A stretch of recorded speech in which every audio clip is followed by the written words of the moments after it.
Hello guys. कहानी की शुरुआत में हम एक टीनेज लड़के को दिखाते हैं जिसका नाम होता है मार्क। वो एक टाइम लूप में फंस गया है। उसका एक ही दिन बार बार रिपीट हो रहा है। उसे सब पता है कि क्या होने वाला है दिन में। उसी बार बार रिपीट होने वाले दिन पे उसे एक लड़की पर क्रश है और वहाँ पर वो उसे रोज डायरेक्शन बताता है।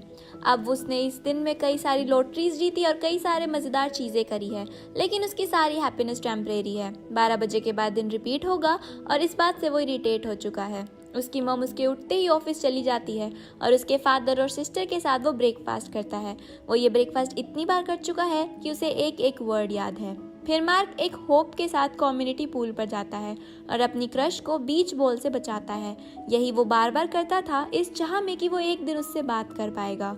एक दिन ये बॉल मार्गरेट आके पकड़ लेती है और उसे पता चलता है कि मार्गरेट भी उसी की तरह एक ही दिन को बार बार एक्सपीरियंस कर रही है। मार्गरेट को देखते ही उसे उससे प्यार हो जाता है।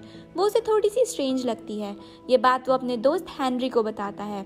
मार्गरेट से लॉस्ट डॉग का फ्लायर गिर जाता है तो मार्क उसे मार्गरेट को ढूंढता है और कुछ दिनों तक ढूंढता रहता है। एक दिन उसे मार्गरेट मिल जाती है और वो उससे बात करने के लिए चला जाता है। उसे पता चलता है कि वो भी एक ही दिन को बार बार एक्सपीरियंस कर रही है। वो दोनों थोड़ी बातें करते हैं और कुछ फनी चीज़ों को जिसको मार्क ने नोटिस किया था उसे वो दोनों मिलकर देखते हैं। उसके बाद वो उससे उसका नंबर ले लेता है क्योंकि दिन रिपीट होगा लेकिन उसकी मेमोरी इरेज नहीं होगी। फिर उसके बाद वो वहाँ से चली जाती है और वहाँ पर दिन रिवर्स होता है और वो उस कांटेक्ट को याद कर चुका था, इसलिए वो उस कांटेक्ट को मिलाता है पर कोई भी रिप्लाई नहीं आता। एक दिन रिप्लाई वो देती है और दोनों मिलते हैं। दोनों को समझ नहीं आता कि ऐसा क्यों हो रहा है। फिर दोनों दिन को लेकर अपने एक्सपीरियंस को शेयर करते हैं। मार्क उसे बताता है कि मैं आर्ट स्कूल जाना चाहता हूँ लेकिन मेरे डैड अपनी जॉब को छोड़कर सिविल वॉर पे बुक लिख रहे हैं। मार्गरेट उसे बताती है कि वो नासा के लिए मिशन स्पेशलिस्ट बनना चाहती है, यानी कि वो एक एस्ट्रोनॉट बनना चाहती है। और वो एक डॉग को भी ढूंढ रही है क्योंकि वो चाहती है कि वो एक चीज़ को तो ठीक कर सके। डॉग की वजह से उसने एक ईगल को देखा है जो कि फिश को पकड़ता है, जो कि बिल्कुल एक परफेक्ट मोमेंट है। फिर मार्गरेट को किसी जैरेट का कॉल आता है। वो मार्क को घर ड्रॉप करके उससे मिलने चली जाती है। अगले दिन वो मिलते हैं। मार्क उसे कहता है कि हमें प्योर परफेक्ट मोमेंट को कैप्चर करना चाहिए, जैसे कि एक ईगल का फिश को पकड़ना जो कि कुछ सेकंड्स के लिए होता है लेकिन हमने उसे कैप्चर किया। उसके पास और करने के लिए भी कुछ है नहीं। फिर मार्गरेट उसे मना करती है। वो कहती है कि मेरे पास काम है, पर मार्क के समझाने पर वो मान जाती है। फिर वो परफेक्ट थिंग्स को ढूंढने निकल पड़ते हैं। वहाँ पर मार्गरेट उसे बताती है कि वो फोर्थ डायमेंशन को ढूंढ रही है। परफेक्ट चीज़ों को ढूंढने की शुरुआत होती है, जैसे कि टर्टल को रोड क्रॉस करते हुए देखना, पॉन्ड में आर्ट बनते हुए देखना, रैंडम क्रिएटिविटी होते देखना। परफेक्ट मोमेंट को एंजॉय करते करते बच्चों के मज़े लेते लेते उन दोनों को काफ़ी मज़े आ रहे थे। मार्गरेट कहती है कि वो नहीं चाहती कि ये दिन कभी ख़त्म हो और ये टाइम ऐसा ही रुका रहे। जैरेट की कॉल आती है और वो फिर से चली जाती है। फिर मार्क जैरेट को सर्च करता है गूगल पे और उसे पता चलता है कि वो एक डॉक्टर है। मार्क इस बात को बताने हेनरी के पास जाता है और वो मार्गरेट के बारे में उसे बताता है। हेनरी कहता है कि तुम्हें डेट के लिए कहना चाहिए और कहता है कि जब सही टाइम हो तो तुम उसे किस कर देना। मार्क मार्गरेट को सरप्राइज देता है स्कूल के जिम में, जहां वो मून और स्पेसशिप का मॉडल बना रहा था क्योंकि मार्गरेट एस्ट्रोनॉट बनना चाहती थी। फिर मार्क सही समय देखकर अपनी फीलिंग्स को कन्फेस करने की कोशिश करता है लेकिन कर नहीं पाता। पर वो उस दिन को बिगाड़ना नहीं चाहता था, इसलिए वो और लोग मज़े करते हैं और वहाँ पर कॉरिडोर में साइकिलिंग करते हैं। मार्गरेट बहुत खुश थी। उसको अपने घर ले जाता है वो, और फिर मार्गरेट उसके पेरेंट्स के बारे में पूछती है। वो बताता है कि उसके डैड और सिस्टर के बारे में तो वो जानता है लेकिन उसकी मॉम हर सुबह जल्दी चली जाती है और 12 बजे टाइम रिवर्स हो जाता है, जिसकी वजह से वो काफ़ी लंबे समय से उनसे नहीं मिला। मार्क मार्गरेट के पेरेंट्स के बारे में पूछता है पर वो टाल देती है। फिर वो टाइम बैंड टीवी शो को देखते हैं। मार्क बाथरूम जाता है और अपने आप को तैयार करता है ताकि वो अपनी फीलिंग्स को कन्फेस कर सके। मार्क रूम में टाउन का मैप बनाया करता था जो कि मार्गरेट को मिल जाता है। उसने टाइम के अकॉर्डिंग परफेक्ट चीज़ों को लोकेट किया है और दिन रिवर्स होने की वजह से वो इस मैप को रोज़ रोज़ बनाता था। फिर मार्क आकर रोमांटिक मोमेंट क्रिएट करता है। धीरे धीरे वो मार्गरेट को किस करने की कोशिश करता है लेकिन मार्गरेट मना कर देती है। वो कहती है कि उसे जाना है। मार्क कहता है कि तुम ठीक तो हो, क्योंकि 4 मिनट बाद जैरेट का कॉल आने वाला है और मार्गरेट कुछ छुपा रही है इस बारे में वो उससे पूछता है। मार्गरेट उसे मना करती है और उस पर गुस्सा हो जाती है, पर बाद में उसे समझाती है कि हम एक ही दिन में फंसे हुए हैं। उसे लगता है कि उन्हें दिन से छेड़छाड़ नहीं करनी चाहिए और दोस्त बनकर ही रहना चाहिए। पर मार्क ये नहीं चाह रहा था, बट अब उससे कुछ वो कर भी नहीं सकता था और ना ही उनके पास कोई और रास्ता था। अगले दिन मार्क काफ़ी सैड होकर उठता है और पहली बार डैड से मॉम के बारे में पूछता है।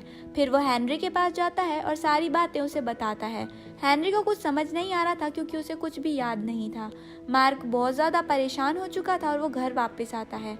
घर पे आकर उसके डैड उसके फ्यूचर के बारे में पूछते हैं तो वो बोलते हैं कि आर्ट स्कूल बहुत ही महंगा है, आर्ट स्कूल के बाद तुम कुछ कर भी नहीं पाओगे। ये सुनकर मार्क भड़क जाता है। वो कहता है कि आप अपनी जॉब को छोड़कर अपने पैशन को फॉलो करने के लिए एक फालतू सी किताब लिख रहे हो, तो क्या वो अपनी खुशी के लिए आर्ट स्कूल नहीं जा सकता। मार्क गुस्सा होकर अपने रूम में आता है। एमा के वॉयलेंस से परेशान होकर वो उसे रूम में जाता है और एमा उससे पूछती है कि क्या उसने डैड के फ्यूचर की बात करी। उसके बाद मार्क कहता है कि वो अपनी डैड पे गुस्सा हो गया, जो शायद उसे नहीं होना चाहिए था।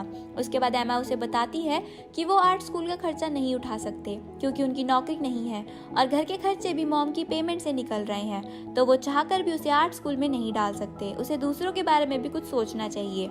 मार्क अगले दिन से ही अलजेब्रा क्लास में जाता है और अपने टीचर से पूछता है कि अगर वक्त रुक जाए या फिर बार बार रिपीट हो तो क्या किया जाए, ये कैसे पॉसिबल है। उसके टीचर को कुछ समझ नहीं आता, पर मार्क को उनकी बातों से समझ आता है कि वो प्लेन से अमेरिका से दूर चला जाए तो क्या पता ये लूप टूट जाए। फिर वो मिलते हैं और परफेक्ट चीज़ों को ढूंढने लगते हैं, लेकिन उन्हें ज़्यादा मज़ा नहीं आ रहा होता। और मार्गरेट को भी एक ही दिन में फंसे रहकर खूब मज़ा आ रहा था। उसे ना ही कोई स्कूल जाना था, ना ही उसे कोई काम करना था और ना ही उसे कभी कैंसर होगा। मार्क कहता है कि अगर हम यहीं फंसे रहे तो हमें अपने सपने पूरे करने का कोई टाइम नहीं मिलेगा। हम 16 घंटों से ज़्यादा कुछ नहीं कर सकते। मार्गरेट कहती है कि मेरे लिए इनफ है, मैं इसी लूप में रहना चाहती हूँ, मैं इसे नहीं तोड़ना चाहती। मार्गरेट सोचती है कि मार्क उस पर गुस्सा है क्योंकि उसने उसे किस नहीं किया। मार्गरेट मार्क को लेकर एक घर में जाती है और वो खूब तोड़फोड़ करते हैं। उसके बाद मार्क मार्गरेट को अपने प्लेन का आइडिया बताता है, पर वो मना कर देती है। वो कुछ चीज़ों को फेस नहीं करना चाहती। मार्क उसे समझाता है कि उसे ऐसा करना चाहिए, वो लोगों की ज़िंदगी उनसे छीन रही है। उसके डैड कभी अपनी बुक को ख़त्म नहीं कर पाएंगे, हेनरी कभी अपना गेम फिनिश नहीं कर पाएगा, एना अपना गेम हारती रहेगी और ये टाइम यहीं रहेगा। टाइम वो है जो कि एक बार चला जाए और फिर वो वापस कभी ना आए। उसके बाद मार्गरेट भारी मन से उसकी बातों को मान जाती है और उसके बाद वो लोग जापान वाली फ्लाइट को पकड़ते हैं। उसके बाद मार्गरेट चुपके से उस प्लेन से निकल जाती है, पर मार्क नहीं निकलता। प्लेन जब डेट लाइन को क्रॉस करने वाला था तभी दिन रिवर्स होता है और कुछ भी चेंज नहीं होता। उठ के मार्क अपने डैड और बहन के साथ ब्रेकफास्ट के लिए जाता है। ब्रेकफास्ट के दौरान वो अपने डैड से बहुत अच्छी अच्छी बातें करता है और उनकी बुक के बारे में भी पूछता है। उसके डैड को बहुत अच्छा लगता है। फिर वो एमा का सॉकर गेम देखने जाता है। एमा सॉकर गेम जीत जाती है और मार्क जितना हो सके अपने बारे में छोड़कर दूसरों की मदद करने लगा रहता है। अब मार्क क्लास ज्वाइन करता है, एमा के साथ म्यूजिक प्रैक्टिस करता है और स्केट बोर्डिंग करने भी जाता है, जहां उसे चोट लग जाती है और उसे हॉस्पिटल में एडमिट किया जाता है। वहाँ वो मार्गरेट को देखता है जो अपनी मॉम से मिलने आई थी, जिनकी डेथ हो जाती है, और जैरेड उनका ही डॉक्टर था जो शाम को उसे कॉल करके यही बताएगा।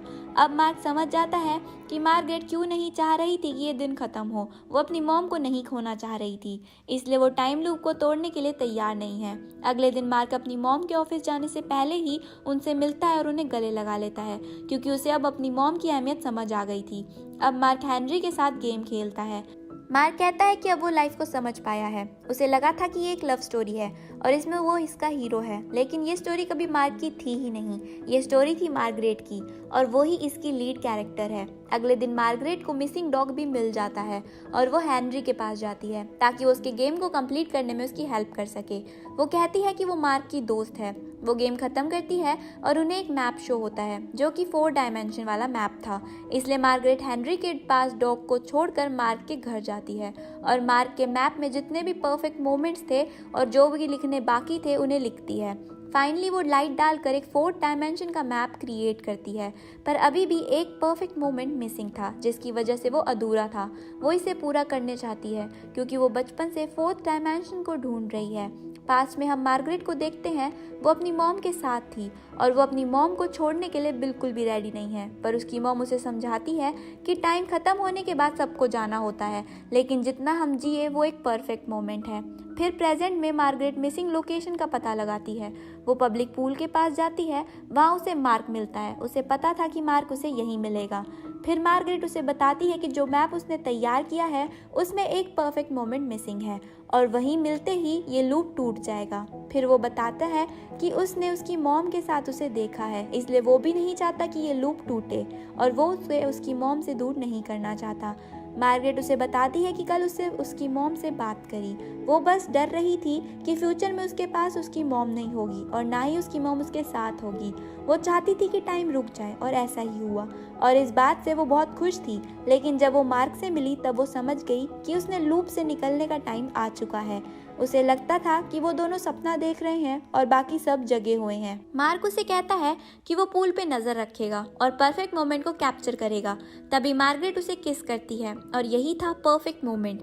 ये मार्गरेट जानती थी। फिर मार्गरेट अपनी मॉम से मिलती है और रियलिटी को एक्सेप्ट करके आगे बढ़ जाती है। फिर दोनों बाहर जाते हैं और वेट करते हैं दिन रिवर्स होने का और 12 बजते हैं और दिन रिवर्स नहीं होता। फाइनली वो अगले दिन में एंटर करते हैं। वो दोनों फिर मिसिंग डॉग को वापस लौटाते हैं और इसी तरह ये कहानी यहीं ख़त्म हो जाती है। Thank you for watching. Bye bye.